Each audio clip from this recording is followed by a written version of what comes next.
Hotep family, this is Brotha Blanks, founder and chief president of Black Abolition Movement for the Mind. So I'm not going to keep you long today, but I want to take time to just kind of elaborate on the birth of a nation on this 4th of July. That's right, on this 4th of July. On the date of July the 4th of 1776, the founding fathers of this nation gained and staked a definite claim on this universal geographical location now known as America. Gained and staked a definite claim. So I want you to put that term claim on the back burner of your brain for a few short minutes, and then I'm going to come back and turn it up. Gained and staked a definite claim on this universal geographical location now known as America.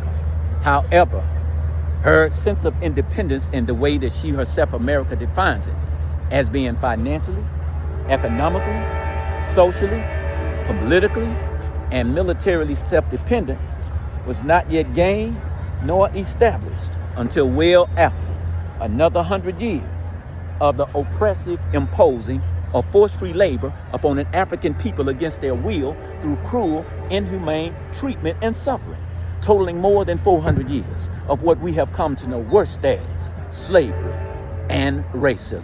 You see, the true independence of this nation, it was found and erect on the back, blood, sweat, tears, and fears of an African people, lost children of the one divine creator, stolen and, yes, traded into a land that was not their own.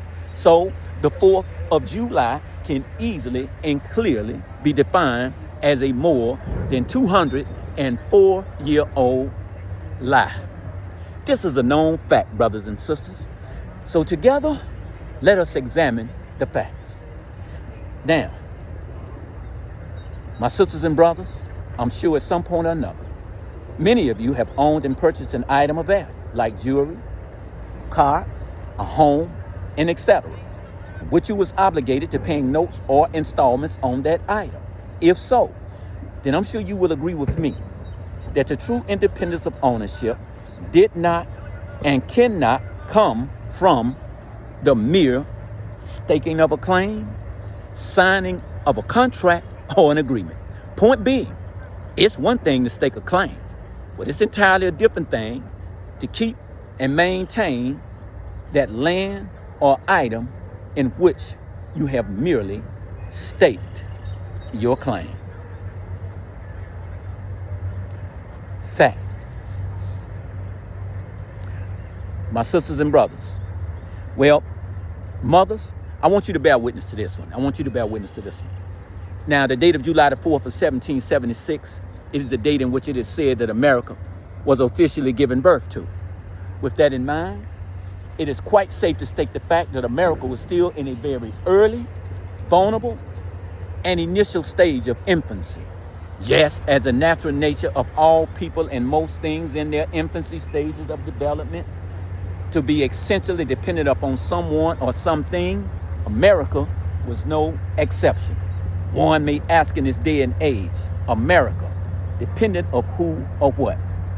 Well, the infancy stages of America's growth and development is the conception and child of two very ugly, satanic, and wicked parents, whose mother is named slavery, and father being that of racism.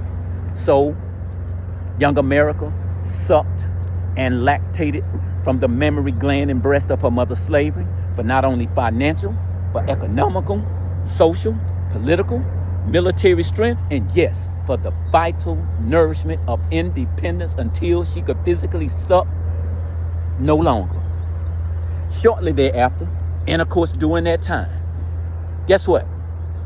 She turned to her father, racism, for guidance, morality, principle, leadership, and yes, further growth and development.